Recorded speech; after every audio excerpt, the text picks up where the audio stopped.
दोस्तों, ये स्टोरी पूरी तरह से फिक्शनल है।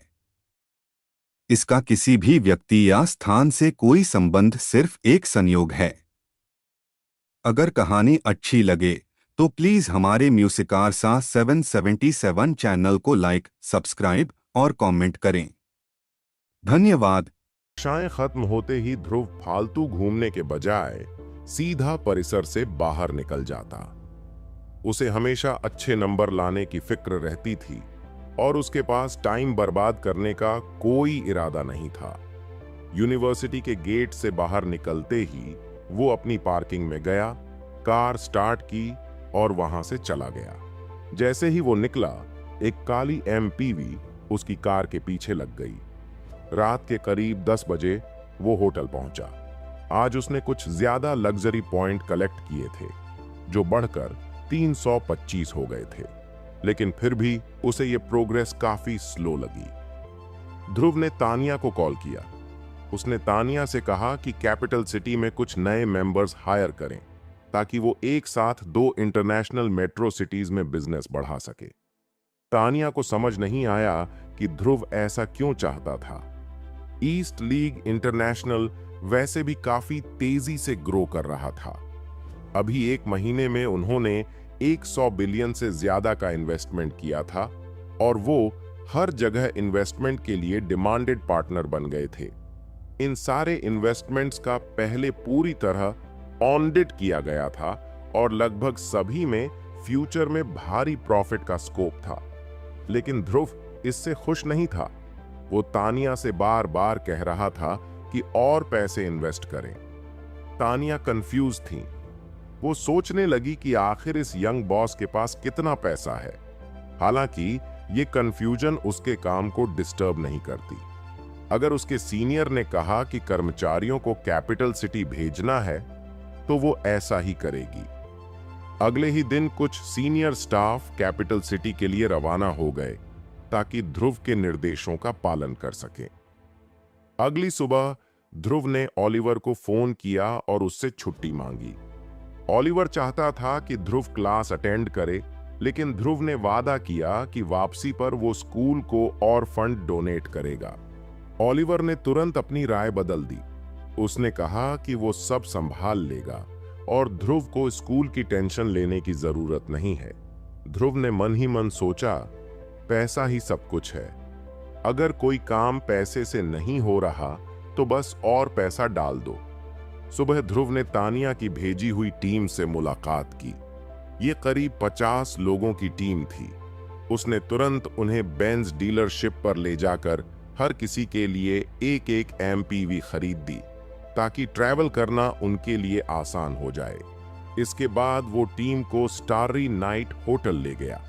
वहां उसने उन्हें बेहद महंगे घरों से जुद्दे डॉक्यूमेंट्स और मटेरियल सौंपे। फिर उसने इन घरों का ओनरशिप कंपनी के नाम ट्रांसफर कर दिया। 50 कर्मचारियों की टीम ध्रुव के साथ स्टारी नाइट होटल की लॉबी में दाखिल हुई। नमस्ते मिस्टर ध्रुव, मैं आपकी क्या मदद कर सकता हूं?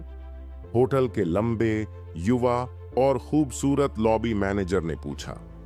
ध्रुव होटल के भव्य लग्जरी स्वीट में ठहरा हुआ था। उसके जैसे लोग आमतौर पर अमीर और पावरफुल होते थे, इसलिए मैनेजर ने ठान लिया कि उसे अपनी सर्विस बेस्ट रखनी होगी। ध्रुव ने सीधे पूछा, मेरी फ्लोर पर कितने कमरे हैं? मिस्टर ध्रुव, आप अभी हमारी सबसे हाई क्लास भव्य लग्जरी स्वीट में रह रहे हैं। आपकी फ्लोर पर कुल 128 कमरे हैं, मैनेजर ल्यूसिल ने जवाब दिया। ध्रुव ने अपनी टीम की तरफ मुड़कर कहा, आप लोग 2-2 के ग्रुप में एक रूम शेयर कर सकते हो, है ना? स्वीट्स काफी बड़े हैं। टीम का एक मेंबर बोला, मिस्टर ध्रुव, हमारे लिए तो एक सिंपल रूम भी काफी है। इतने महंगे स्वीट्स की कोई जरूरत नहीं है। हाँ सर, हमें ऐसी फैंसी जगह पर रहने की जरूरत नहीं है, कोई भी रूम चलेगा। टीम लीडर ने भी बात जोड़ी। टीम के लोग सीनियर प्रोफेशनल्स थे और ध्रुव के उदार नेचर को थोड़ा बहुत जानते थे। वो उसके इस सुझाव से ज्यादा चौंके नहीं, लेकिन फिर भी औपचारिकता के लिए उसे मना कर दिया। आप लोग पहले ही यहां आ चुके हो तो बस मेरी बात मान लो, मैं सब अरेंज कर दूंगा, ध्रुव ने कहा। फिर वह ल्यूसिल की तरफ मुड़ा और बोला, मैं पूरी फ्लोर बुक करना चाहता हूं। आप बाकी गेस्ट्स से बात कर सकते हो और चेक कर सकते हो कि क्या वो दूसरी जगह शिफ्ट होने के लिए तैयार हैं। ल्यूसिल के चेहरे पर शॉक साफ दिख रहा था। उसे पहले से अंदाजा था कि ध्रुव कुछ बड़ा करने वाला है, लेकिन जब उसने ये सुना तो उसे ऐसा लगा जैसे कोई सपना देख रही हो। उसने पहले कभी ऐसा सीनियर नहीं देखा था जो अपने कर्मचारियों के लिए लग्जरी स्वीट्स की पूरी फ्लोर बुक कर दे। स्टारी नाइट होटल में काम करते हुए उसने कई अमीर लोग देखे थे, लेकिन ध्रुव जैसा कोई नहीं। उसे यह भी पता था कि इस फ्लोर की एक रात की कीमत 5 मिलियन से ज्यादा है। ल्यूसिल सोचने लगी कि ध्रुव कौन सी कंपनी का मालिक है। वो खुद भी उसकी कंपनी में काम करने का सपना देखने लगी। उसे यकीन था कि ध्रुव जैसे बॉस के अंडर उसे बाकी कंपनियों से कहीं ज्यादा बेनिफिट्स मिलेंगे। कृपया थोड़ा रुकिए मिस्टर ध्रुव, मैं चेक करके बताती हूं, ल्यूसिल ने कहा और तुरंत रिसेप्शन पर जाकर गेस्ट्स से बात करने लगी। कुछ देर बाद ल्यूसिल वापस आई और बोली, मिस्टर ध्रुव, इस फ्लोर के 15 कमरे पहले ही बुक हो चुके हैं। मुझे यकीन नहीं है कि मैं उन सभी को शिफ्ट करने के लिए कह सकती हूं, लेकिन शायद आपको ऊपर की मंजिल पसंद आए। ल्यूसिल ने थोड़ा संभल कर पूछा। यह एक बड़ा डील था। उसे डर था कि अगर ध्रुव को उसका सुझाव पसंद नहीं आया तो वह किसी और होटल में चला जाएगा। अगर ऐसा होता तो ल्यूसिल की मुश्किलें बढ़ जातीं, क्योंकि ध्रुव प्रति रात प्रति कमरे 5 मिलियन से ज्यादा खर्च कर रहा था। वह होटल का सबसे बड़ा कस्टमर था। जरूर, ध्रुव ने थोड़ी देर सोचा और जवाब दिया। इसके साथ ही उसने सीधे पूरी फ्लोर को आधे महीने के लिए बुक कर लिया और मैनेजर ऑफ स्टाफ की हैरानी भरी नजरों के बीच ऊपर चला गया। अपने रूम में लौटते ही ध्रुव को एहसास हुआ कि उसने एक और शानदार पॉइंट कमा लिया है और अब उसके पॉइंट्स 326 हो गए हैं। अब जब उसके कर्मचारी यहीं थे तो वो खुलकर पैसे खर्च कर सकता था। तानिया के उलट ध्रुव पैसे खर्च करने से पहले ज्यादा जांच पड़ताल नहीं करता था। वो बस वही खरीदता जो उसे चाहिए होता। सच कहें तो ध्रुव का मकसद किसी कंपनी में इन्वेस्ट करना नहीं था। उसकी असली प्लानिंग सीधे घर खरीदने की थी। आखिरकार कैपिटल सिटी में रियल एस्टेट की कीमतें बहुत ज्यादा थीं। एक घर खरीदने के लिए दसियों या सैकड़ों करोड़ खर्च हो सकते थे, लेकिन इन महंगे सौदों से भी उसके आलीशान पॉइंट्स में बस मामूली बढ़ोतरी होती थी। चूंकि ये एक भव्य लग्जरी स्वीट था, तीनों वक्त का खाना फ्री में कमरे तक डिलीवर होता था। खाना इतना शानदार था कि ध्रुव को अपने कर्मचारियों को बाहर ले जाकर खिलाने की जरूरत नहीं पड़ी। 2 घंटे आराम करने के बाद ध्रुव ने अपनी टीम को इकट्ठा किया और सबने काम शुरू कर दिया। उसने टीम के कुछ मेंबर्स को रियल एस्टेट एजेंट्स असाइन किए और उन्हें कहा कि खुद एजेंट्स से बात करें। उनका काम सिर्फ इतना था कि डील फाइनल होने के बाद ध्रुव को पेमेंट के लिए इन्फॉर्म कर दें। इस तरीके से ध्रुव का काम काफी हल्का हो गया। अब उसे खुद एजेंट्स की तलाश नहीं करनी पड़ रही थी। जब सारे असाइनमेंट्स पूरे हो गए तो ध्रुव के फोन पर एक अनजान नंबर से कॉल आई। हेलो, क्या ये मिस्टर ध्रुव बोल रहे हैं? कॉलर ने पूछा। हाँ, मैं बोल रहा हूं। आप कौन? ध्रुव ने जवाब दिया। मैं एक घर बेचना चाहता हूं, लेकिन मैं किसी एजेंट को अप्रोच नहीं करना चाहता। मैं सीधे आपसे डील करना चाहता हूं। एजेंट्स बहुत महंगे और भरोसेमंद नहीं होते, उस शख्स ने कहा। आप कौन सा घर बेच रहे हैं और कीमत क्या है? ध्रुव ने बिना देर किए पूछा। ध्रुव ज्यादा परेशान नहीं था, क्योंकि उसने हाल ही में काफी घर खरीदे थे और अपना नंबर कुछ रियल एस्टेट एजेंट्स को दे रखा था। इसलिए अगर किसी विक्रेता ने उसका नंबर लिया तो ये कोई बड़ी बात नहीं थी। अगर कीमत सही हुई तो वह जरूर डील पर विचार करेगा। यह एक आंगन वाला घर है जो मेरे पूर्वजों ने मुझे दिया था। उस व्यक्ति ने कहा। वे उस समय दरबारी अधिकारी और कुलीन हुआ करते थे, इसलिए फर्नीचर और घर की संरचनाएं उच्च श्रेणी के आबनूस से बनी हुई हैं। इतने सालों बाद भी कुछ भी खराब नहीं हुआ है। मैं इसे ऊंची कीमत पर बेच रहा हूं। आम लोग इस तरह का घर खरीदने का सोच भी नहीं सकते। मैंने आपसे इसलिए संपर्क किया क्योंकि सुना है कि आप हाल ही में आंगन वाले घर खरीदने पर काफी पैसा खर्च कर रहे हैं, उस व्यक्ति ने बताया। ठीक है, मैं अभी फ्री हूं। क्या तुम मुझे घर दिखा सकते हो? ध्रुव ने थोड़ा सोचकर जवाब दिया। अगर वह आदमी सच कह रहा था तो घर जरूर देखने लायक होगा। ध्रुव ने 2 दिन पहले ही एक घर खरीदा था जो कभी किसी राजकुमार का था।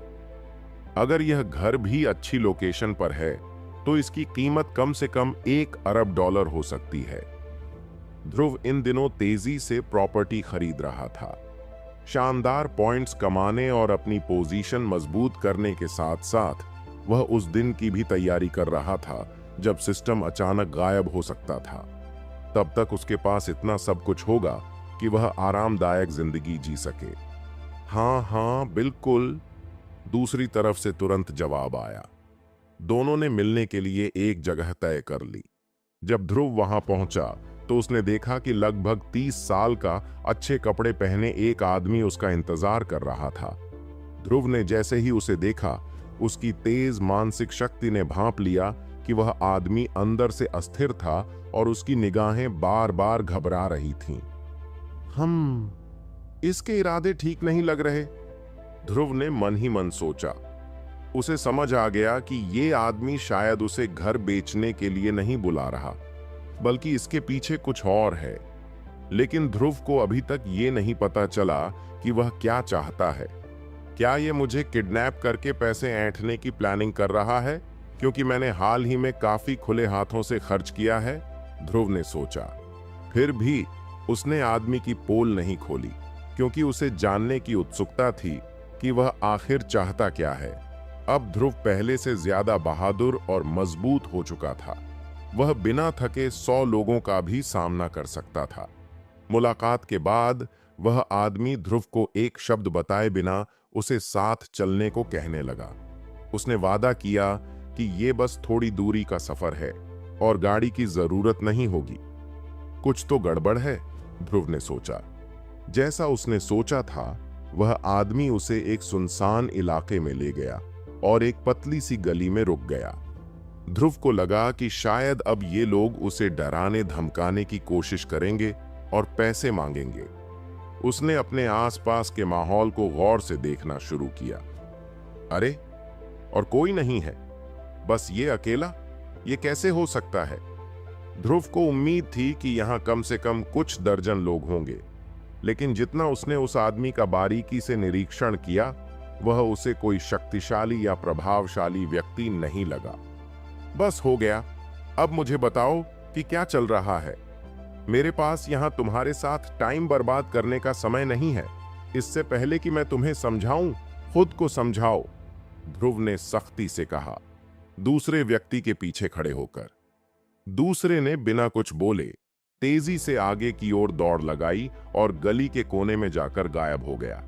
ध्रुव ने हंसते हुए कहा, वाह, यह तो ग्लोबल रेस चैंपियन से भी तेज दौड़ा। जैसे ही वह उसे पकड़ने के लिए आगे बढ़ा, एक ठंडी हवा के झोंके ने उसके दिमाग में दस्तक दी।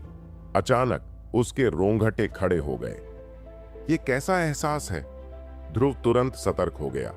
उसने ऐसा एहसास पहले भी किया था। वह समय याद आया जब उसने नताशा को ट्रक से बचाया था। ये वही एहसास था जब मौत उसके बेहद करीब होती थी। फर्क बस इतना था कि उस समय उसकी मानसिक शक्ति कमजोर थी। अब जब उसकी मानसिक क्षमता कई गुना बढ़ चुकी थी, यह ठंडा झोंका उसकी हड्डियों तक ठंडक पहुंचा गया। अगर मैंने 1 सेकंड की भी देरी की होती तो ध्रुव ने बिना वक्त गवाए छलांग लगाई और 2-3 मीटर दूर जा गिरा। धड़ाम! जमीन पर कूदने से पहले ही उसके कानों के पास एक जोरदार धमाका हुआ।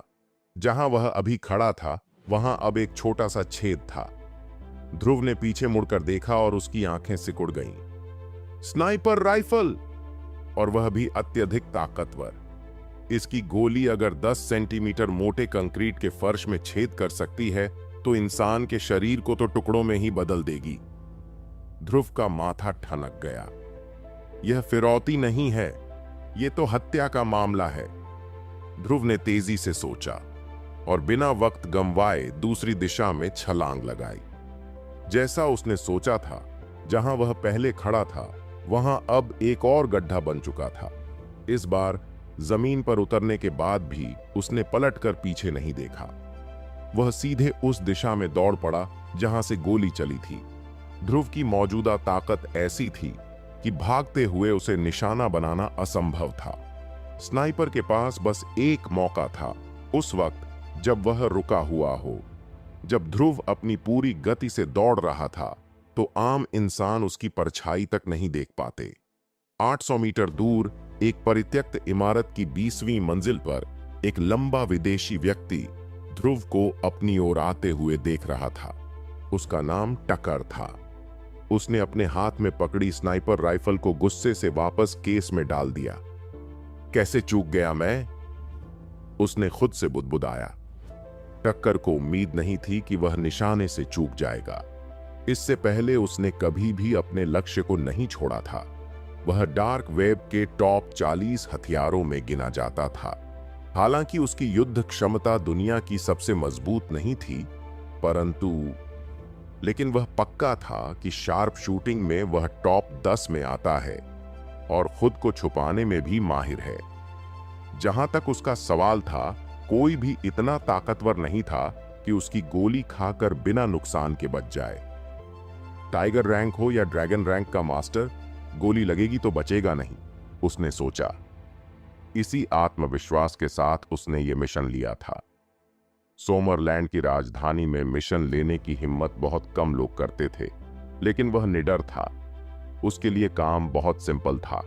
लक्ष्य पर गोली चलाओ, भेष बदलो और भाग जाओ। कोई कुछ नहीं जान पाएगा। वह दूसरे हथियारों से अलग था।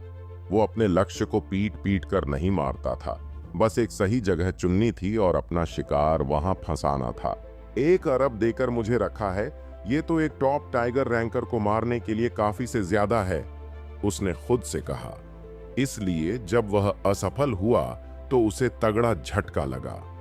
जल्दी से उसने अपनी स्नाइपर राइफल को केस में पैक किया, उसे पीठ पर टांगा और भागने के लिए मुड़ा। टकर तेजी से सीढ़ियों से नीचे उतरने लगा।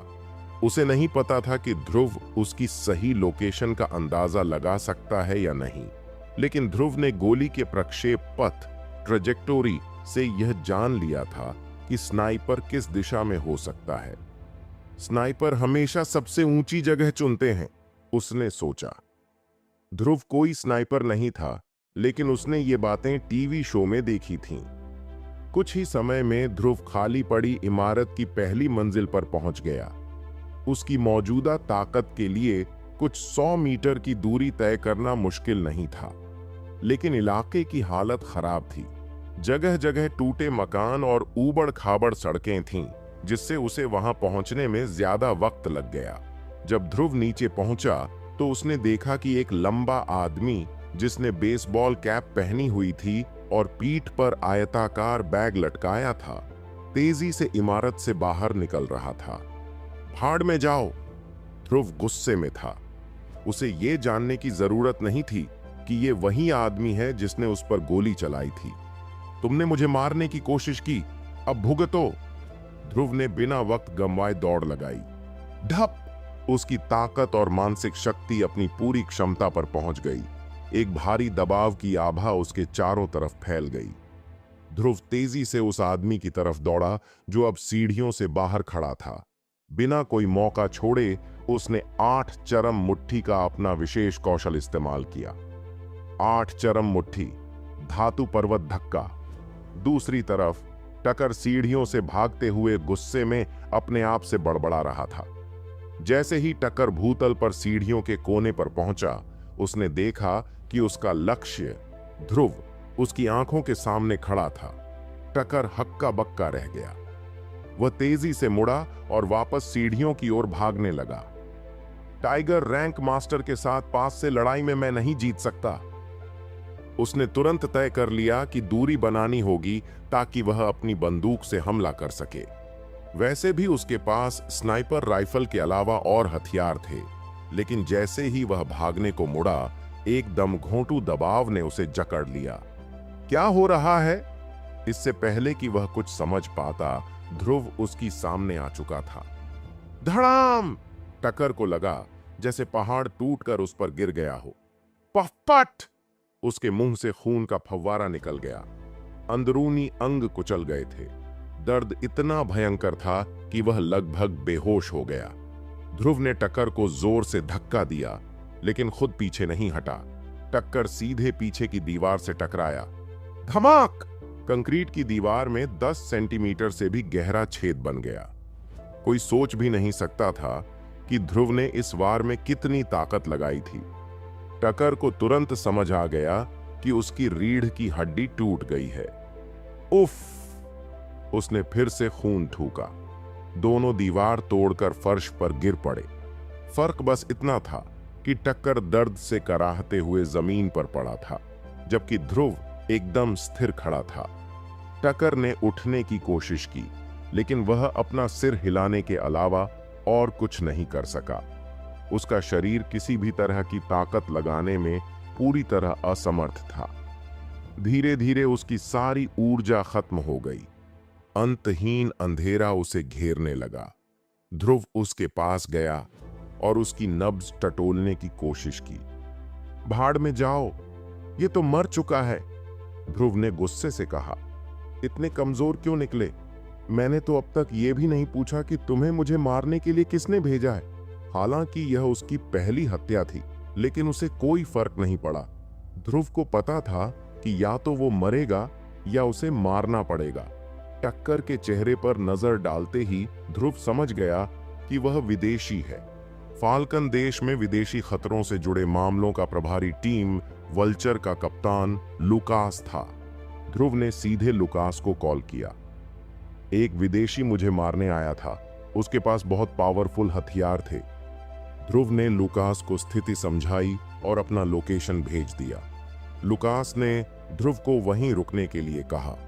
करीब 20 मिनट बाद ध्रुव ने देखा कि एक सैन्य हेलीकॉप्टर उसकी ओर उड़ता आ रहा है।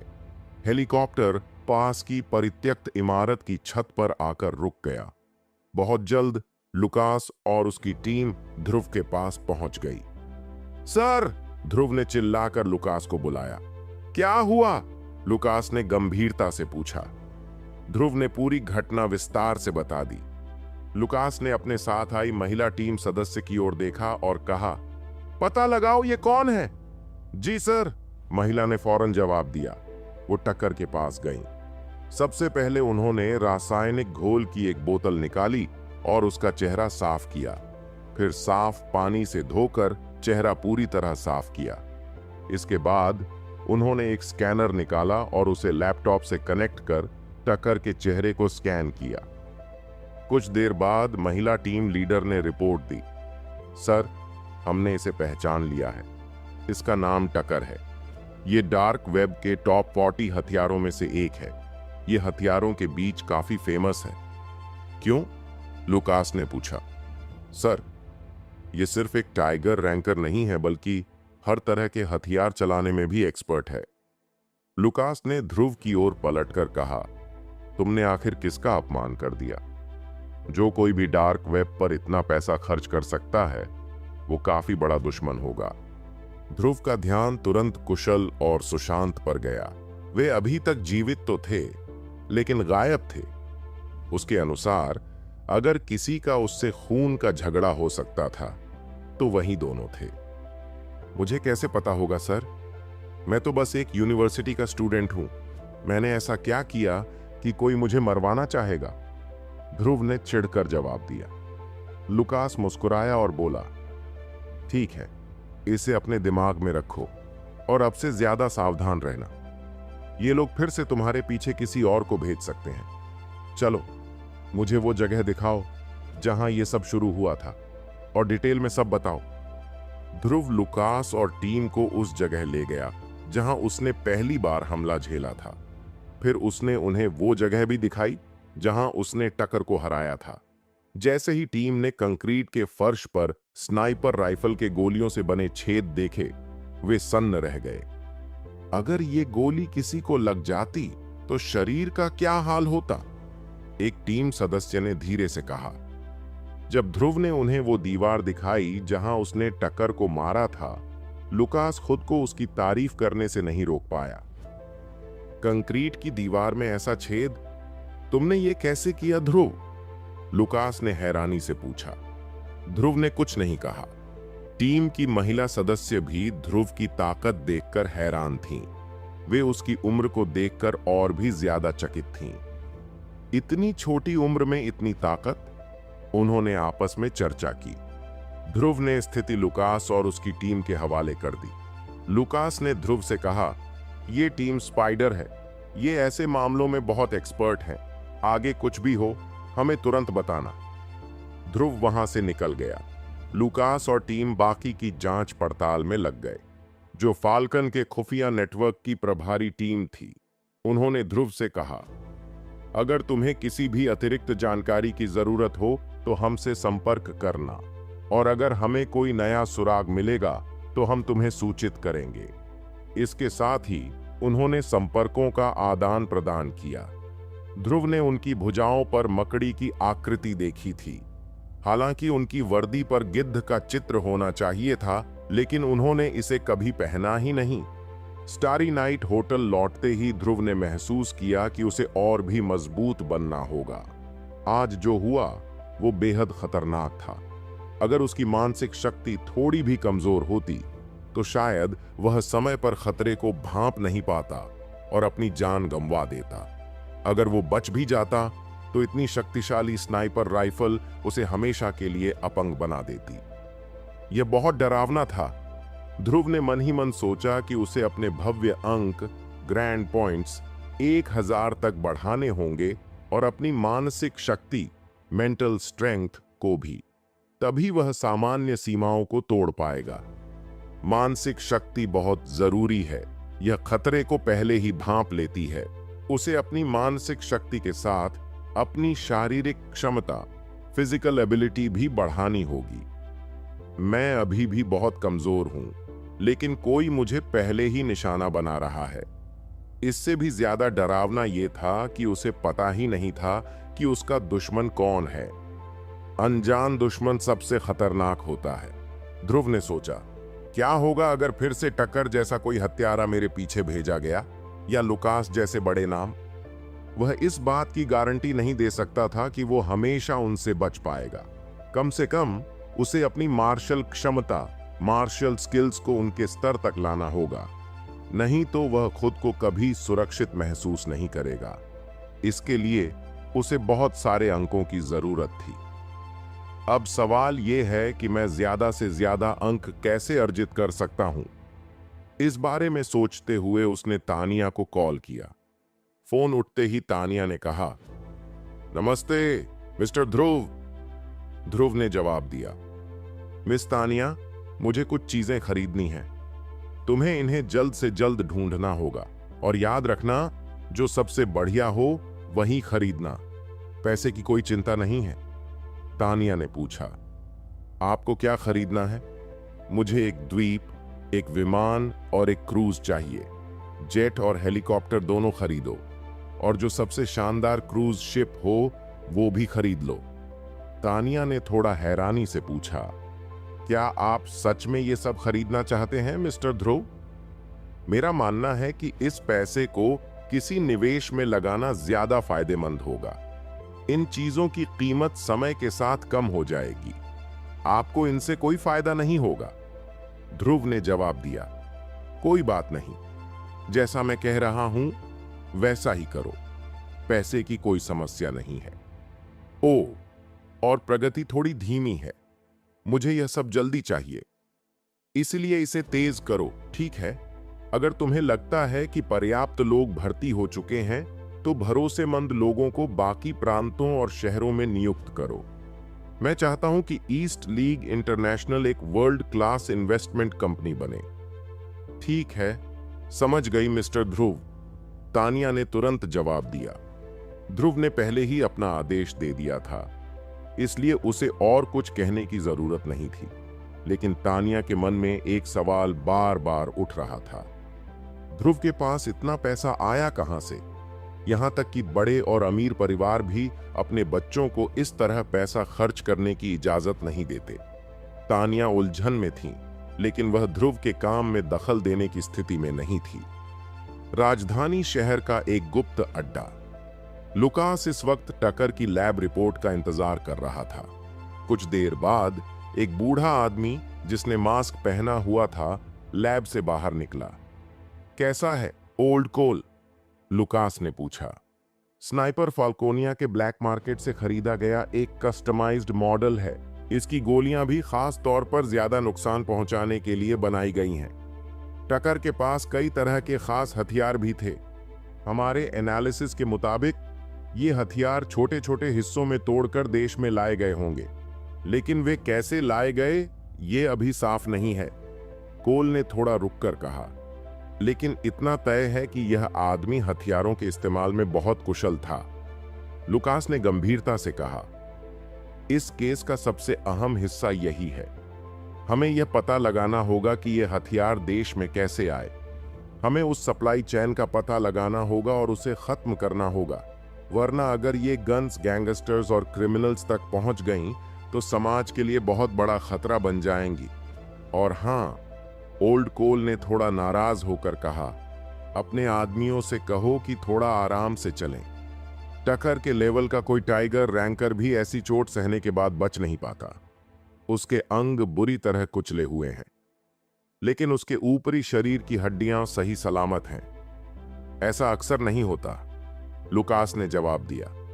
वह नया था, मैं उसे अगली बार सतर्क रहने के लिए कहूंगा। ओह, टीम वल्चर में नया मेंबर? कोल ने पूछा। हाँ, नंबर 10। ध्रुव ने अगले कुछ दिनों तक अपने होटल के कमरे से बाहर कदम नहीं रखा। उसे डर था कि अगर वह बाहर निकला तो शायद उसके सिर में गोली मार दी जाएगी।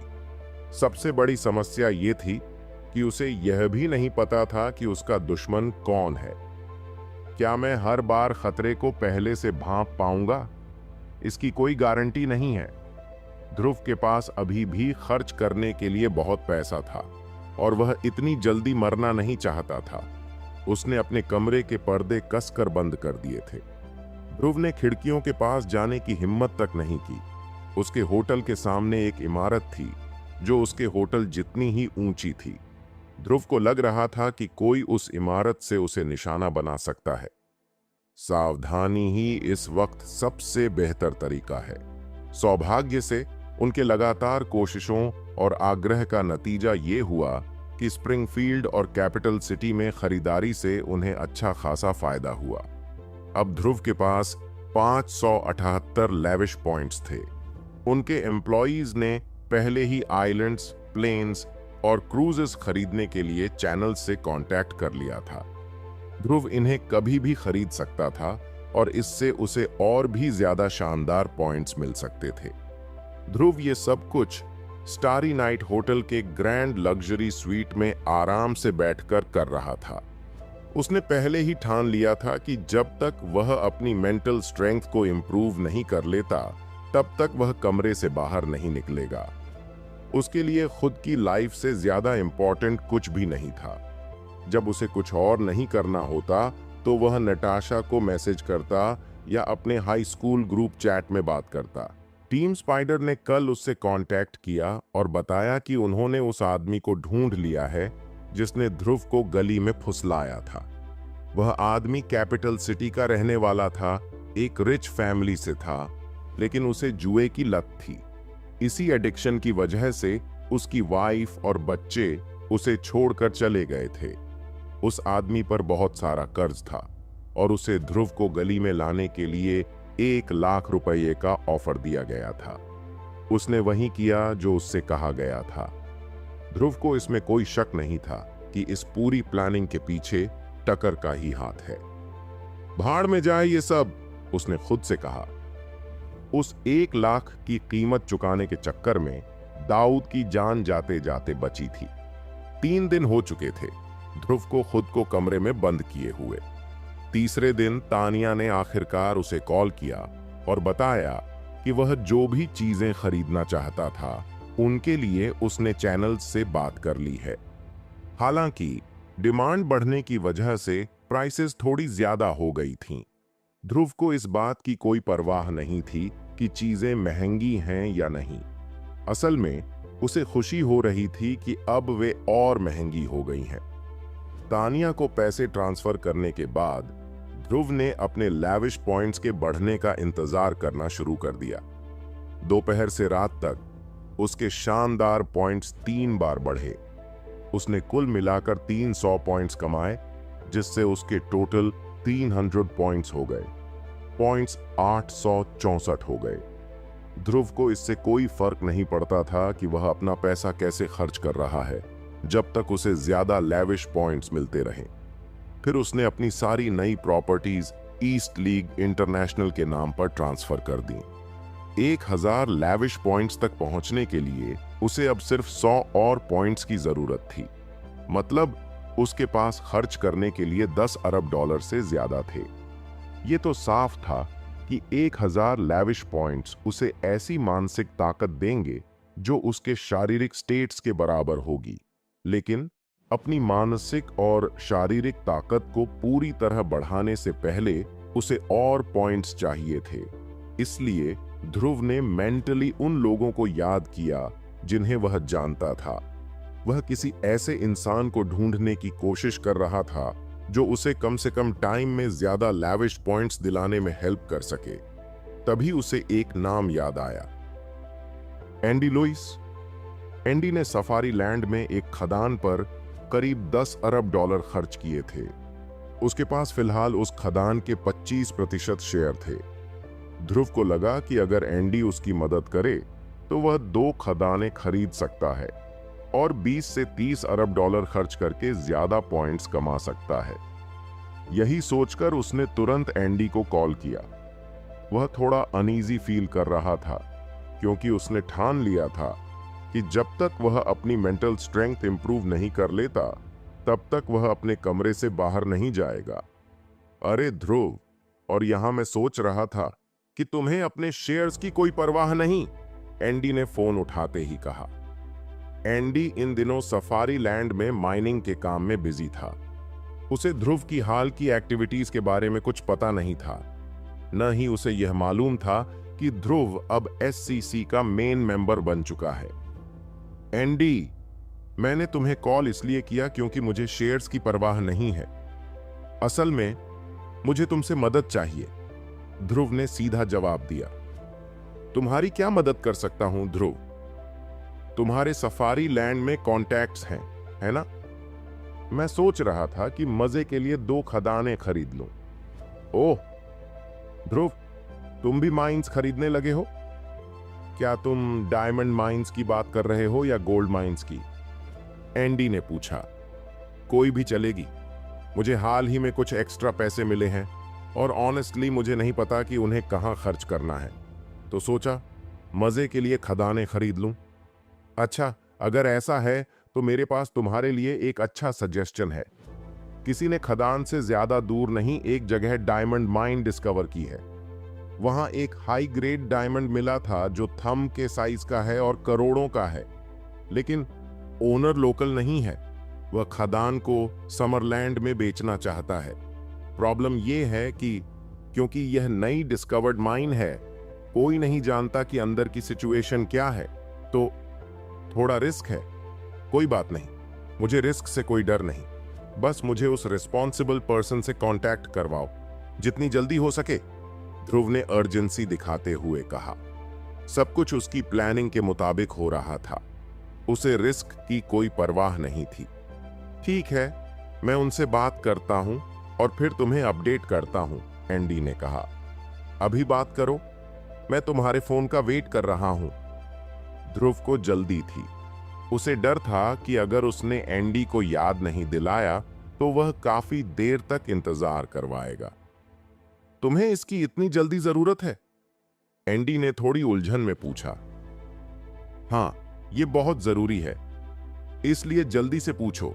मैं तुम्हारे कॉल का इंतजार कर रहा हूं, ध्रुव ने कहा और एंडी के जवाब देने से पहले ही कॉल काट दिया। कुछ ही देर बाद एंडी ने वापस कॉल किया। अरे एंडी, क्या खबर है? ध्रुव ने फोन उठाते ही पूछा।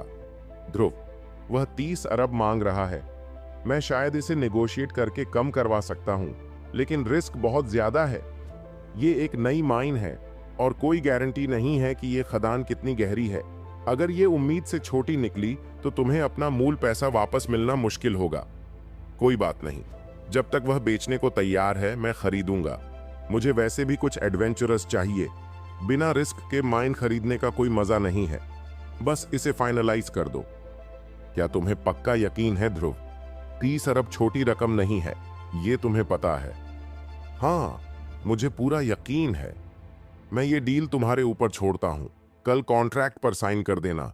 और हाँ, तुम्हें मैं 10% शेयर्स दूंगा। क्या? नहीं, मैं ये शेयर्स एक्सेप्ट नहीं कर सकता। हम दोस्त हैं और ये तो बस एक छोटी सी हेल्प है। एंडी ने तुरंत मना कर दिया। उसे बिल्कुल उम्मीद नहीं थी कि ध्रुव उसे 10% शेयर्स ऑफर करेगा। असल में ध्रुव उसे प्रैक्टिकली 2 अरब फ्री में दे रहा था। यहां तक कि ये रकम 3 अरब से ज्यादा भी हो सकती थी। हालांकि एंडी ये सब स्वीकार करना चाहता था, फिर भी उसने ध्रुव के ऑफर को पोलाइटली टाल दिया। देखो एंडी, इस माइन को खरीदने के बाद मुझे सफारी लैंड जाने का टाइम नहीं मिलेगा। मुझे इसके डेवलपमेंट में तुम्हारी हेल्प चाहिए होगी, इसलिए इस 10% को टेक्नोलॉजी इन्वेस्टमेंट समझो। मैं ये तुम्हें इसलिए दे रहा हूं क्योंकि तुम मेरे दोस्त हो। इसे एक्सेप्ट कर लो, ध्रुव ने गंभीरता से कहा। ठीक है, फिर। एंडी ने थोड़ी देर सोचने के बाद मान लिया। उसे लग गया था कि अगर वह और मना करता तो यह गलत इंप्रेशन देता। हालांकि एंडी ने यह भी कहा, ध्रुव, अगर फ्यूचर में तुम्हें मेरी और कोई हेल्प चाहिए होगी तो बताना। जब तक मैं केपेबल हूं मना नहीं करूंगा। ठीक है एंडी, कल कॉन्ट्रैक्ट फाइनलाइज कर देना, मैं तुम्हें पैसे भेज दूंगा, ध्रुव ने जवाब दिया। कॉल खत्म करने के बाद ध्रुव ने राहत की सांस ली। अब वह अपनी मेंटल स्ट्रेंथ को इंप्रूव करने की ओर एक कदम और करीब था। अगले दिन एंडी ने इस डील को सही तरीके से निपटा लिया। ध्रुव ने तुरंत 30 अरब ट्रांसफर कर दिए। साथ ही स्प्रिंगफील्ड और कैपिटल सिटी के कुछ और इन्वेस्टमेंट्स पूरे होने के बाद ध्रुव के लैविश पॉइंट्स बढ़कर 1215 हो गए। अब ध्रुव सोफे पर बैठा था। उसने सिस्टम इंटरफेस को देखा और माइंड पावर स्टेट के बगल में मौजूद प्लस बटन पर टैप कर दिया। एक विंडो खुली। होस्ट ध्रुव की दिमागी शक्ति पहले ही इस ग्रह पर मौजूद आम लोगों से ज्यादा हो चुकी है। क्या आप दिमागी शक्ति को बढ़ाना जारी रखना चाहते हैं? इस वृद्धि के लिए 1000 भव्य अंक खर्च करने होंगे। ध्रुव ने बिना किसी हिचकिचाहट के हां चुना। 1000 भव्य अंक कटने के बाद उसके पास केवल 215 अंक बचे। अचानक उसने अपने दिमाग में तेज दर्द महसूस किया, जैसे किसी ने सुई चुभो दी हो। यह दर्द कुछ देर तक रहा और फिर धीरे धीरे धड़कने जैसा महसूस होने लगा। ध्रुव सोफे पर लेट गया। उसका दिमाग धुंधला और भारी लग रहा था। कुछ देर बाद वह धीरे धीरे उठकर बैठा। इस बार उसका मन पूरी तरह साफ था। यह वैसा ही था जैसे कोई नशे में धुत इंसान अचानक पूरी तरह होश में आ जाए। न केवल उसका मन शांत और स्पष्ट था, बल्कि उसकी इंद्रियां भी तेज हो गई थीं। वह कमरे के कोने में मच्छर की हल्की भनभनाहट भी साफ सुन सकता था। ध्रुव ने एक गहरी मुस्कान दी। आखिरकार उसकी दिमागी शक्ति अपनी सीमा को पार कर चुकी थी। उसने तुरंत सिस्टम इंटरफेस को चेक किया। अब उसकी मानसिक शक्ति भी उसी स्तर पर पहुंच गई थी जहां उसके शरीर के आंकड़े थे, सामान्य से बहुत ऊपर, असाधारण। बचे हुए 215 लैविश पॉइंट्स के साथ उसने अपने बॉडी स्टैट्स के बगल में प्लस बटन पर टैप किया। पहले 100 लैविश पॉइंट्स खर्च करके उसने अपने बॉडी स्टैट्स को असाधारण स्तर 2 तक बढ़ा लिया। इसके बाद उसने बटन दबाते रहना जारी रखा जब तक कि केवल 15 लैविश पॉइंट्स नहीं बचे। अब उसके बॉडी स्टैट्स ने भी असाधारण स्तर 3 को छू लिया था। इसका मतलब यह था कि अब उसके शरीर और मन की ताकत बढ़ाने के लिए 100 भव्य अंक खर्च करने होंगे। हालांकि उसने अपने शरीर के आंकड़ों को 2 बार बढ़ाया था, लेकिन उसे उतना फर्क महसूस नहीं हुआ। उसे बस हल्की गर्माहट का एहसास हुआ, लेकिन यह इतना ज्यादा नहीं था जितना उसने मानसिक शक्ति को बढ़ाने पर महसूस किया था। यह सब करने के बाद ध्रुव ने तुरंत एक लंबा स्नान किया। उसने ताजे कपड़े पहने और 3-4 दिन कमरे में बंद रहने के बाद बाहर निकलने के लिए तैयार हो गया। वह जल्दी ही स्टारी नाइट होटल की लॉबी में पहुंच गया। नमस्ते मिस्टर ध्रुव। नमस्ते मिस्टर ध्रुव। लॉबी मैनेजर ल्यूसिल और कुछ अन्य रिसेप्शनिस्टों ने एक साथ उसका स्वागत किया। ध्रुव बहुत अमीर था।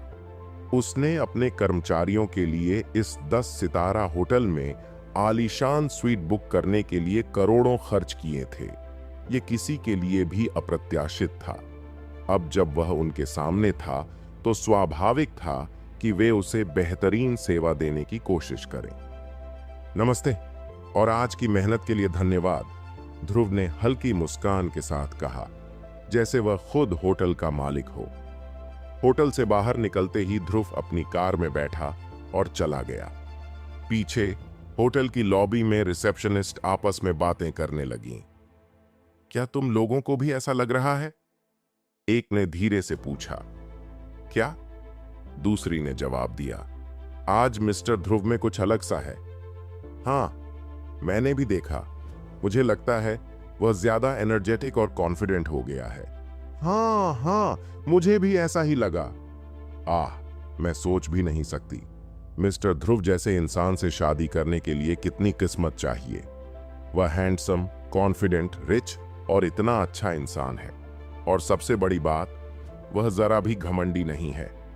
अगर मिस्टर ध्रुव चाहें तो मैं खुशी खुशी उनकी रखैल बन जाऊंगी। अरे पागल लड़की, तुम्हें लव हो गया है क्या? क्या तुम कह रही हो कि तुम तैयार नहीं हो? मैं तो बस इतना कह रही हूं कि अगर वह चाहे तो मैं रेडी हूं। मैंने यह नहीं कहा कि मैं रेडी नहीं हूं। ल्यूसिल लॉबी के बीचों बीच खड़ी होकर ध्रुव को बाहर जाते हुए देख रही थी। रिसेप्शनिस्ट की बातें सुनकर उसने हल्का सा सिर हिलाया। उनमें बिल्कुल भी शर्म नहीं थी, लेकिन उनकी बातों ने उसे सोचने पर मजबूर कर दिया। अगर ध्रुव चाहता तो क्या वह तैयार होती? ज्यादा सोचे बिना ल्यूसिल को अपने जवाब का एहसास हो गया। हाँ, खुशी खुशी। Greenwood university. अभी लंच ब्रेक था। कृत्रिम झील के किनारे एक कुर्सी पर 2 छात्र बातें कर रहे थे। हालांकि उनमें से एक कुर्सी पर बैठा था, जबकि दूसरा उसके बगल में खड़ा था। क्या ध्रुव अभी तक क्लास के लिए नहीं आया? हैनली ने कुर्सी पर बैठे हुए पूछा। अभी तक नहीं, हैनली। ध्रुव पिछले 4-5 दिनों से यूनिवर्सिटी नहीं आया है, खड़े छात्र ने जवाब दिया। ध्रुव ग्रीनवुड यूनिवर्सिटी में एक एक्सचेंज स्टूडेंट था। चूंकि वह उसी क्लास में था, इसीलिए खड़े छात्र को यह अच्छी तरह पता था। जैसे ही ध्रुव वापस आए, मुझे तुरंत बताना। समझ गया, हैनली। ठीक है, अब तुम जा सकते हो। हाँ, हैनली। छात्र ने सिर झुकाया और वहां से चला गया। हैनली कुर्सी पर बैठकर पास के तालाब को देखता रहा, लेकिन उसके भीतर का गुस्सा और असंतोष शांत नहीं हो रहा था। वह लड़की जिस पर वह 3 साल से नजर रखे हुए था, अब एक एक्सचेंज स्टूडेंट के साथ थी जो कुछ ही दिन पहले यहां आया था। शुरुआत में उसने इन रूमर्स को नकार दिया, लेकिन जब उसने फोटोज देखी और नताशा के रिएक्शन पर गौर किया तो वह इसे इग्नोर नहीं कर सका। फोटो उसके ही कैंपस से ली गई थी और ऐसा लग रहा था कि नताशा ने सचमुच उस आदमी के कंधे पर अपना सिर रखा हुआ था। फोटोशॉप का कोई निशान नहीं था। नताशा का एटीट्यूड भी अलग था। पहले वह खुद और हैनली के बीच के रूमर्स को झूठा साबित करती थी, लेकिन इन फोटोज के सामने आने के कई दिन बाद भी उसने कोई सफाई नहीं दी थी। हो सकता है उन्होंने कुछ भी कंफर्म न किया हो, लेकिन जहां तक हैनली का सवाल है, कोई सफाई न देना भी अफवाहों को सच मानने जैसा ही था। यह उसकी इज्जत पर एक बहुत बड़ा धक्का था। इन दिनों स्कूल में वह मजाक का सेंटर बन चुका था। जब भी लोग नताशा के नए बॉयफ्रेंड की बात करते, हेनली का नाम जरूर लेते। सब जानते थे कि वह 3 साल से नताशा का पीछा कर रहा था। वह कोई साधारण लड़का नहीं था। हेनली चेज ग्रीनवुड यूनिवर्सिटी के फैंटास्टिक 4 में से एक। वह स्मार्ट और हैंडसम था, साथ ही कैपिटल सिटी का लोकल रेजिडेंट। चेज परिवार भले ही सबसे अमीर परिवार ना हो, लेकिन वह टॉप क्लास फैमिली में से एक थे। यह कहना गलत नहीं होगा कि अगर हेनली एक अफवाह भी उड़ा देता तो स्कूल की कई लड़कियां उसे पसंद करतीं। यूनिवर्सिटी में आने से पहले उसने कई लड़कियों के साथ फ्लर्ट किया था, लेकिन जब उसने नताशा को देखा तो उसे ऐसा लगा जैसे वह उसकी ड्रीम गर्ल हो। उसकी खूबसूरती ने हेनली को पूरी तरह से कैप्चर कर लिया। नताशा को पाने के लिए उसने अपनी पूरी लाइफस्टाइल बदल दी, पुरानी सारी लड़कियों से कनेक्शन तोड़ दिया। लेकिन 3 साल की कोशिशों के बाद भी नताशा ने उसे एक्सेप्ट नहीं किया। फिर खबर आई कि नताशा का बॉयफ्रेंड है और वह कोई और है। उस पल हेनली का जेंटलमैन वाला एटीट्यूड टूटकर गुस्से और दुख में बदल गया। अपने पूरे लाइफ में उसने कभी हार नहीं मानी थी। अगर उसे कुछ नहीं मिलता तो वह उसे बर्बाद कर देता था ताकि कोई और उसे न पा सके। यह उसका मोटो था, अगर मैं आहत हूं तो सबको आहत कर दूंगा। 2 दिन और बीत गए। अब वीकेंड आ गया था। ध्रुव अभी भी प्रॉपर्टीज खरीदने के लिए भाग दौड़ कर रहा था। हालांकि कोई बड़ी डील फाइनलाइज नहीं हुई, इसलिए लेविश पॉइंट्स धीरे धीरे बढ़ रहे थे। 2 दिन में उसके पॉइंट्स 15 से 108 हो गए और इसमें उसे $10 अरब भी नहीं खर्च करने पड़े।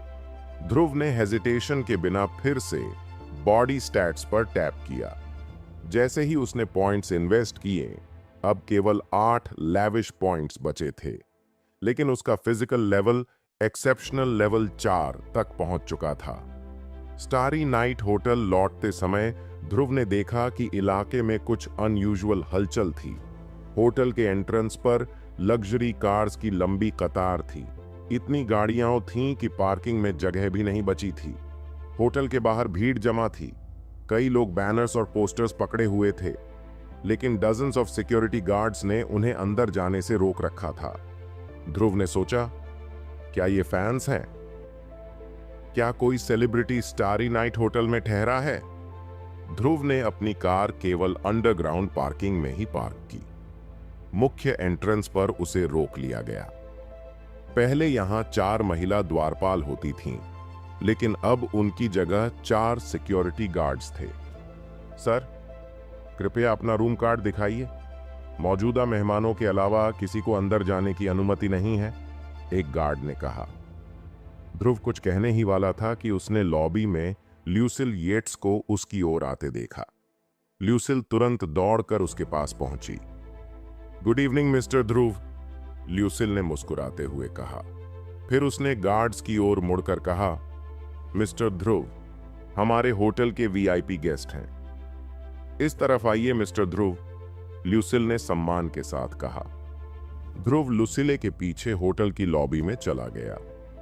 आज रात आप क्या खाना पसंद करेंगे मिस्टर ध्रुव?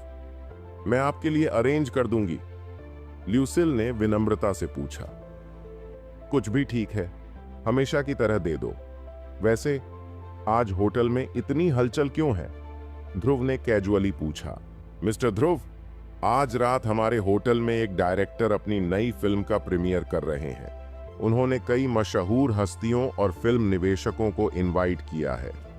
अच्छा, हाँ, इसके बाद एक छोटा सा चैरिटी इवेंट भी होगा। फिल्म बहुत ही गरीब इलाके में शूट की गई है और वो स्थानीय लोगों की मदद के लिए फंड इकट्ठा करना चाहते हैं। कौन है ये डायरेक्टर? वह अंतरराष्ट्रीय स्तर पर काफी मशहूर हैं। ओह, अच्छा, इसमें एंट्री के लिए इनवाइट चाहिए? मुझे नहीं लगता, ल्यूसिल ने सिर हिलाते हुए कहा। तो ये किस फ्लोर पर है? 60वीं मंजिल पर, हॉल में। ठीक है, शुक्रिया, ध्रुव ने कहा और ऊपर चला गया। अपने कमरे में पहुंचकर ध्रुव ने जल्दी से नहा लिया। फिर उसने फ्रेश कपड़े पहने और प्रीमियर देखने के लिए तैयार हो गया। ध्रुव उन लोगों की इज्जत करता था जो अपनी पहचान और रिसोर्सेज का इस्तेमाल दूसरों की मदद के लिए करते हैं। वैसे भी वह खाली था तो सोचा कि प्रोग्राम देख ले और कुछ डोनेशन भी कर दे। हालांकि डोनेशन से उसके लैविश पॉइंट्स में कोई बढ़ोतरी नहीं होती, लेकिन फिर भी वह मदद करना चाहता था। उसके मन में पहले से एक प्लान था कि भविष्य में एक चैरिटी फंड बनाएगा। हालांकि वह मशहूर होना नहीं चाहता था। अभी फिलहाल वह अपनी स्ट्रेंथ और स्किल्स को इम्प्रूव करने में इतना बिजी था कि ऐसे कामों के लिए समय नहीं निकाल पा रहा था। एक बार जब वह अपनी ताकत और बिजनेस ईस्ट लीग इंटरनेशनल को पूरी तरह स्टेबलाइज कर लेगा, तब वह इस नाम से एक चैरिटी फाउंडेशन बनाएगा और जरूरतमंद लोगों की मदद करेगा। पैसा अब उसके लिए ज्यादा मायने नहीं रखता था। जब ध्रुव 60वीं मंजिल पर पहुंचा तो उसने देखा कि हॉल के एंट्रेंस पर कई खूबसूरत फीमेल असिस्टेंट्स खड़ी थीं। किसी ने उससे इनविटेशन कार्ड नहीं मांगा, इसलिए वह बेझिझक सीधे हॉल के अंदर चला गया। हॉल बहुत बड़ा था। कहा जा सकता था कि यह किसी लग्जरी पार्टी के लिए एकदम सही जगह थी। यह लेक सिटी में हुई पार्टी से कम 2/3 बड़ा था। हॉल खूबसूरती से सजाया गया था। इसमें कोई शक नहीं था कि यह एक प्रीमियम 10 सितारा होटल था।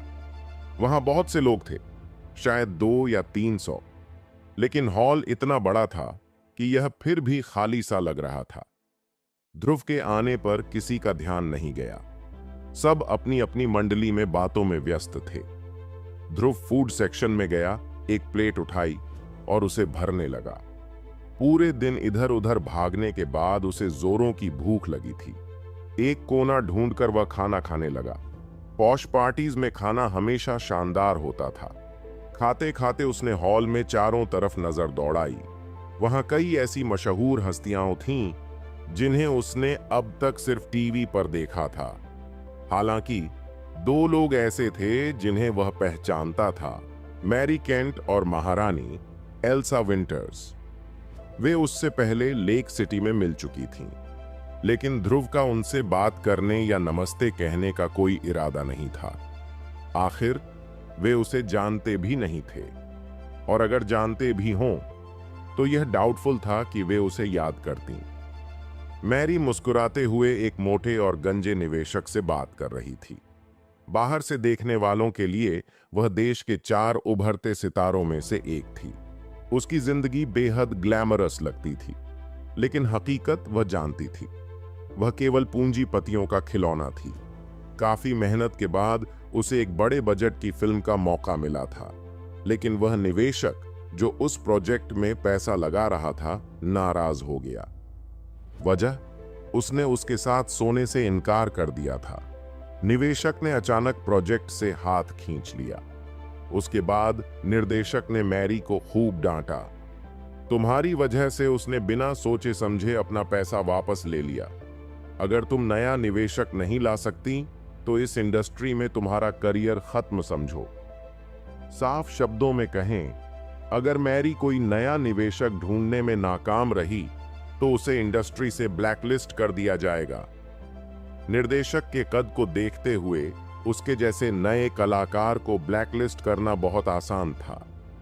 इसलिए भले ही मैरी उस निवेशक की बुरी नजरों से नफरत करती थी, फिर भी उसे मुस्कुराकर बात करनी पड़ी। शुक्र था कि वहां बहुत सारे लोग मौजूद थे और वे सभी इन्फ्लुएंशियल लोग थे, अन्यथा अब तक उस निवेशक ने उसके साथ छेड़छाड़ कर दी होती। कभी कभी मैरी सोचती थी कि यह सब छोड़कर अपनी शर्तों पर जिंदगी जीने के लिए इंडस्ट्री से बाहर निकल जाए, लेकिन फिर उसे अपने माता पिता, गुरुओं, मैनेजर, सहायक और स्टूडियो कर्मचारियों की याद आ जाती। वे सब उस पर निर्भर थे। अगर उसने यह इंडस्ट्री छोड़ दी या उसे ब्लैकलिस्ट कर दिया गया तो उनकी नौकरियां चली जाती और उसके माता पिता व गुरुओं का दिल टूट जाता। मिस्टर विल्सन, इस बार जो फिल्म हम शूट करने वाले हैं उसका प्लॉट बहुत अच्छा है और कास्ट भी काफी मजबूत है। आप इसमें बहुत पैसा कमाएंगे, मैरी ने शांत और आत्मविश्वास भरे लहजे में कहा। सुश्री केंट, आखिरकार यह एक बड़ा निवेश है। मुझे वापस जाकर बोर्ड ऑफ डायरेक्टर्स के साथ इस पर चर्चा करनी होगी। आगे जो भी होगा वह आपके परफॉर्मेंस पर निर्भर करेगा। क्या आपको ऐसा नहीं लगता? मिस्टर विल्सन ने अपनी टूटी फूटी अंग्रेजी में कहा और मैरी को वासना भरी नजरों से घूरा। वह लंबे समय से इस उभरती हुई स्टार के पीछे पड़ा हुआ था। अब जब उसे मौका मिल रहा था, वह उसे खोने वाला नहीं था। उसके मन में यह ख्याल आते ही वह और ज्यादा उत्साहित हो गया कि शायद आज रात वह इस खूबसूरत लड़की को अपनी इच्छाओं का शिकार बना सकेगा। मिस्टर विल्सन, क्या आपको वाकई इस पर चर्चा करने की जरूरत है? हर कोई जानता है कि कंपनी में आप ही सभी बड़े फैसले लेते हैं। कोई भी आपकी बात का विरोध करने की हिम्मत नहीं करता। मैं गारंटी देती हूं कि आप इस फिल्म में निवेश करके बहुत पैसा कमाएंगे, मैरी ने हल्की मुस्कान के साथ कहा। सुश्री केंट, ऐसा नहीं होता। मुझे अपने शेयर होल्डर्स के प्रति जिम्मेदार रहना चाहिए, है ना? आजकल किसी भी निवेश से प्रॉफिट की गारंटी नहीं होती। इसमें हमेशा जोखिम होता है। अगर सक्सेस पक्की होती तो आप मेरे पास क्यों आती? मुझे आप पर भरोसा है, लेकिन फिर भी मुझे इस पर सोचना होगा, विल्सन ने थोड़ा नाटकीय स्वर में जवाब दिया। उफ, मैरी ने मन ही मन गहरी सांस ली। ये सभी निवेशक एक जैसे ही होते थे। पैसा कमाने के अलावा उन्हें दूसरे फायदे भी चाहिए होते थे। उस जैसी किसी के लिए जिसके पास कोई स्ट्रॉन्ग बैकग्राउंड नहीं था और जो अपने शरीर के बदले संसाधन हासिल नहीं करना चाहती थी, यहां तक पहुंचना किसी चमत्कार से कम नहीं था। लेकिन अब उसके पास कोई विकल्प नहीं था। या तो वह अपने शरीर को बेचकर निवेश हासिल करे या फिर ब्लैक लिस्ट हो जाए।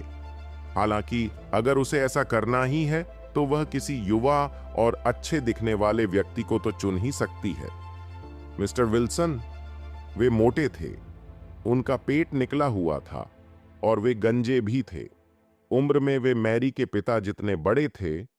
उनकी छोटी छोटी आंखों में हर वक्त वासना भरी रहती थी, खासकर जब वह किसी खूबसूरत लड़की को देखते। मैरी को उनके साथ सोने के ख्याल से भी घिन आती थी। उसे तो ऐसा लगता था कि वह नदी में कूदकर जान दे दे। ठीक है मिस्टर विल्सन, आप वापस जाकर इस पर सोचिए। इस बीच मैं किसी और से पूछ लूंगी कि क्या वे इसमें रुचि रखते हैं। Goodbye. यह कहकर मैरी पलटी और वहां से चली गई। वह मिस्टर विल्सन के साथ और वक्त बर्बाद नहीं करना चाहती थी। अगर किस्मत उसका साथ नहीं दे रही थी तो कम से कम वह इतना तो कर सकती थी कि किसी ऐसे व्यक्ति को चुने जो देखने में अच्छा लगे। इस हॉल में मौजूद हर व्यक्ति या तो कोई सेलिब्रिटी था या कोई इन्वेस्टर। उसे यकीन था कि उसे किसी युवा और हैंडसम लड़के का साथ मिल जाएगा। सुश्री केंट, सुश्री केंट, मैं और पैसा भी लगा सकता हूं, मिस्टर विल्सन ने पीछे से आवाज लगाई। चलो और बात करते हैं, मिस्टर विल्सन ने जल्दी से कहा। उम्मीद नहीं थी कि मैरी इतनी जल्दी चली जाएगी। हालांकि मैरी ने उसे पूरी तरह नजरअंदाज कर दिया। इसके बाद उसने 2 युवा और बेहतर दिखने वाले निवेशकों से बात की, लेकिन वे भी असफल रहे। उन्होंने साफ कह दिया कि उनकी कंपनी इतनी बड़ी बजट की फिल्म में निवेश करने की योजना नहीं बना रही है। आखिरकार फिल्म के लिए प्रस्तावित निवेश 300 मिलियन से 500 मिलियन तक था। यह असली पैसा था और हर कोई इसे वहन नहीं कर सकता था। कुछ कंपनियां बाहर से बहुत बड़ी लगती थीं, जिनका बाजार मूल्य अरबों डॉलर का था, लेकिन उनके पास इतना कैश नहीं होता था कि वह बिना अपनी रोजमर्रा की ऑपरेशंस पर असर डाले इतना पैसा निकाल सके। कैसे चल रहा है मैरी?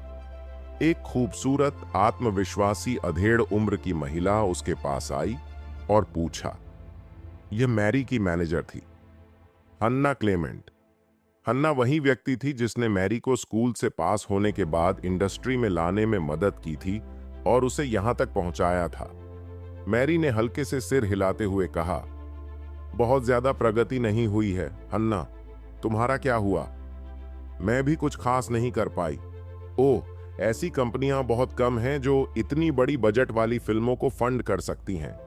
हमने जितनी भी संभावित कंपनियों से संपर्क किया है, उनमें से कोई तैयार नहीं है, हन्ना ने गहरी सांस लेते हुए कहा।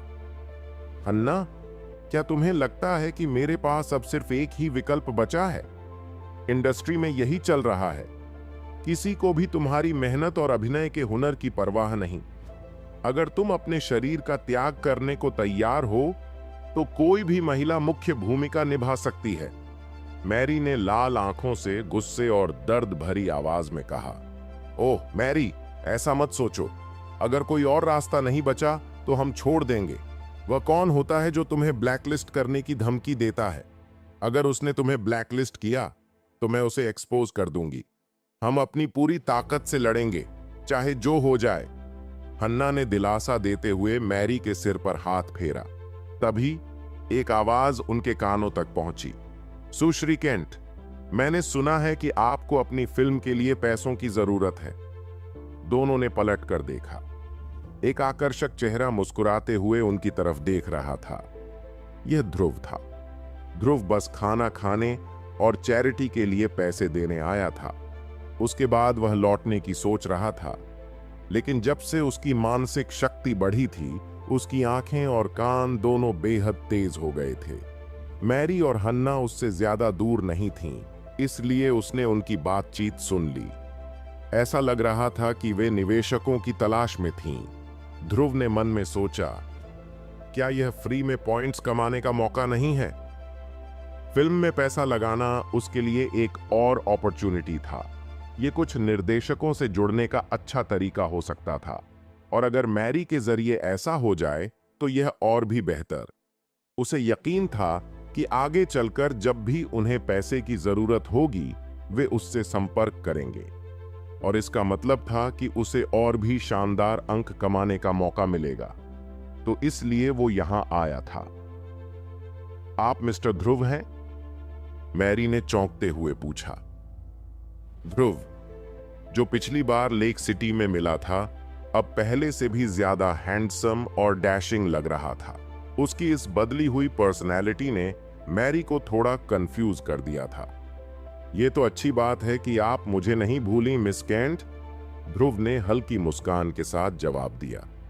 भूलती कैसे? आप मेरे लाइफ सेवियर हैं मिस्टर ध्रुव, और वैसे भी आप तो अब और भी ज्यादा हैंडसम हो गए हो। इसी वजह से मैं थोड़ा कंफ्यूज हो गई थी, मैरी ने हल्का सा शर्माते हुए कहा। वहीं खड़ी हन्ना भी ध्रुव को देखते ही दंग रह गई। उसकी पर्सनालिटी, लुक्स और एटीट्यूड ऑल परफेक्ट।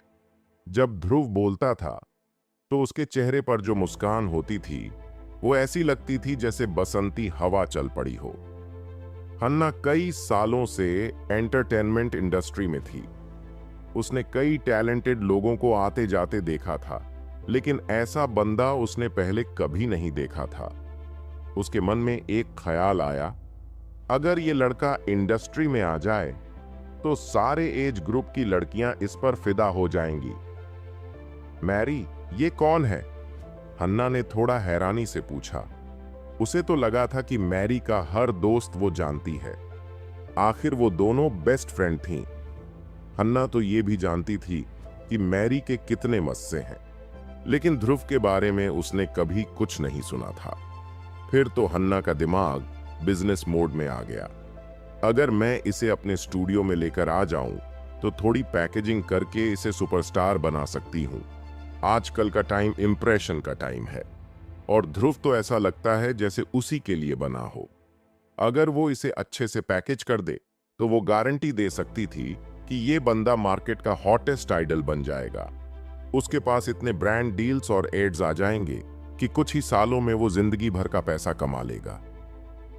हन्ना, ये है मिस्टर ध्रुव। ये वही हैं जिन्होंने लेक सिटी में मेरी जान बचाई थी, मैरी ने बताया। ओह, तो आप ही हैं मिस्टर ध्रुव। हेलो, मैं मैरी की मैनेजर हूं, हन्ना क्लेमेंट। हन्ना ने मुस्कुराते हुए अपना हाथ आगे बढ़ाया। लेक सिटी वाली कहानी उसने पहले भी सुनी थी, लेकिन ज्यादा ध्यान नहीं दिया था। स्टारलेट्स के साथ ऐसे छोटे मोटे हादसे होते रहते हैं। जब तक बात लिमिट में हो, सब ठीक है। हेलो हन्ना, ध्रुव ने भी हाथ मिलाते हुए कहा।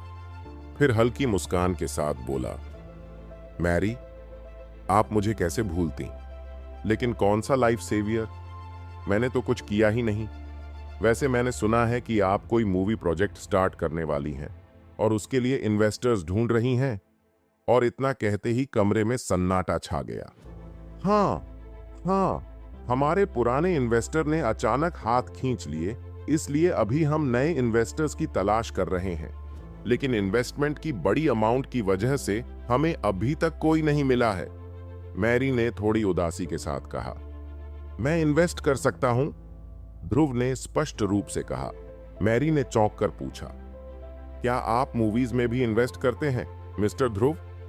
पहले कभी नहीं किया, लेकिन अब करना चाहता हूं, ध्रुव ने मुस्कुराते हुए जवाब दिया। मैरी ने कुछ देर सोचा और फिर बोली, मिस्टर ध्रुव, अगर आप पहली बार इन्वेस्ट कर रहे हैं तो मैं सजेस्ट करूंगी कि आप लो बजट वाली कोई मूवी देखें। मैं आपको कुछ ऐसी मूवीज दिखा सकती हूं, ध्रुव ने थोड़ी हैरानी से पूछा। तो मैं उस मूवी में इन्वेस्ट नहीं कर सकता जो आप बना रही हैं?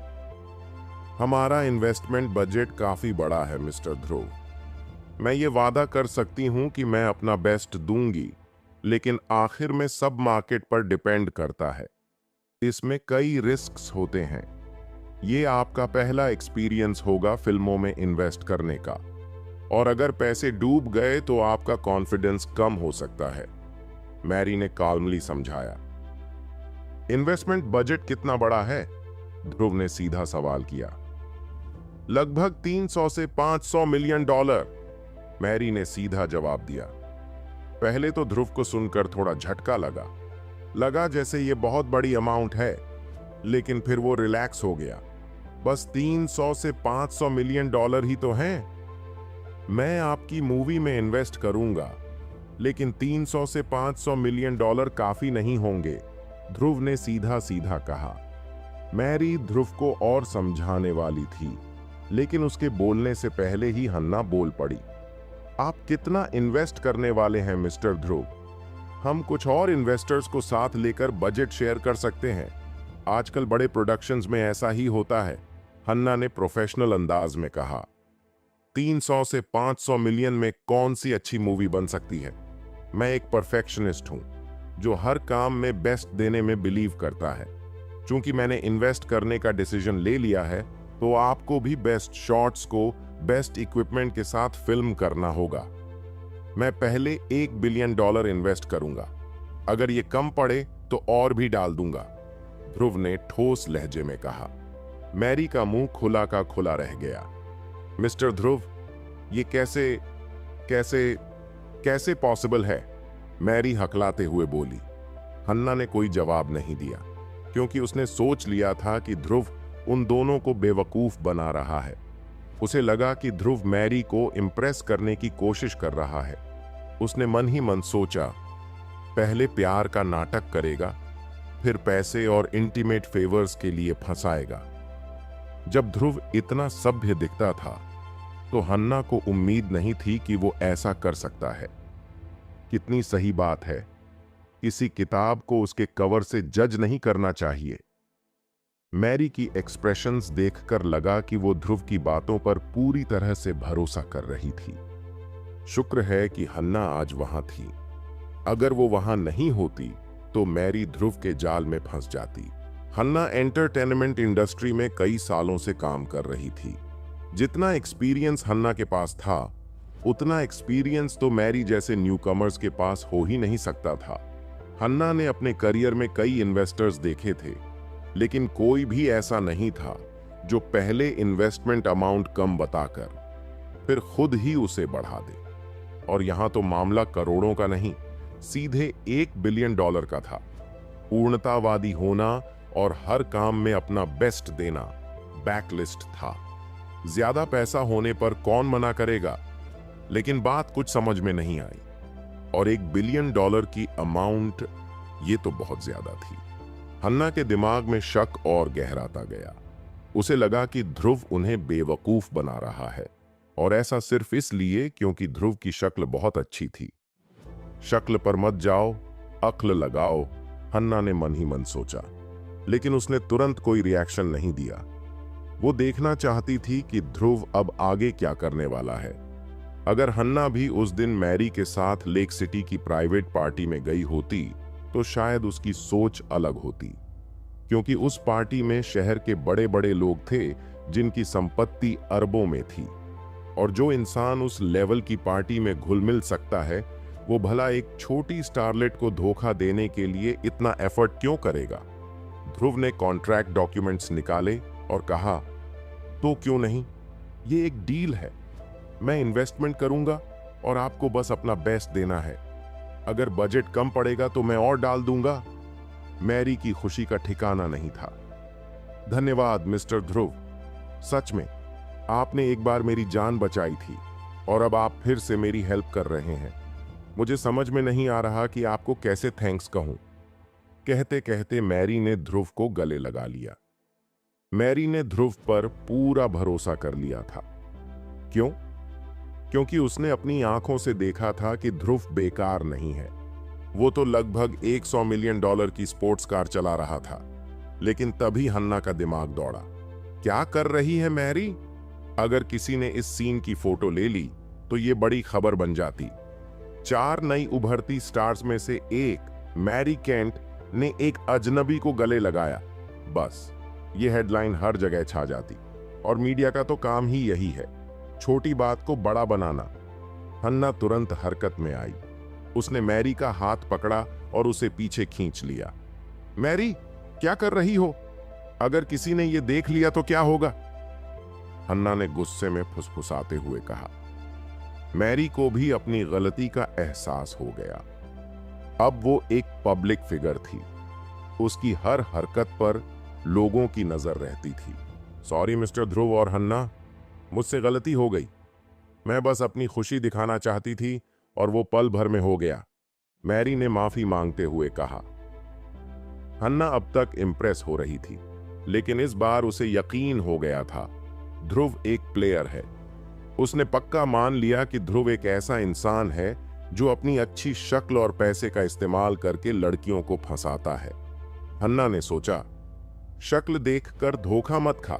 दुनिया के सबसे बड़े धोखेबाज अच्छे दिखते हैं। उसे लगा अगर ध्रुव उस पर भी मीठी मीठी बातें करता तो शायद वो भी रुक नहीं पाती, क्योंकि एक बात तो पक्की थी, ध्रुव बहुत चार्मिंग था।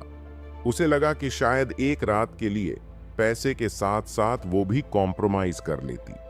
लेकिन जो चीज हन्ना नहीं जानती थी वो ये थी कि ध्रुव का सिर्फ रूप ही नहीं बल्कि स्वभाव भी बदल चुका था। कुछ दिनों पहले ध्रुव के अंदर एक बड़ा बदलाव आया था। हालांकि उसका चेहरा वही था, लेकिन अब उसकी पर्सनैलिटी और एटीट्यूड में एक अजीब सा चार्म आ गया था। और वो चार्म लड़कियों के लिए तो जानलेवा था। दोस्तों, आपको यह एपिसोड कैसा लगा हमें कमेंट करके जरूर बताएं और इस वीडियो को लाइक और शेयर करना ना भूलें। चलिए मिलते हैं एक नए एपिसोड के साथ।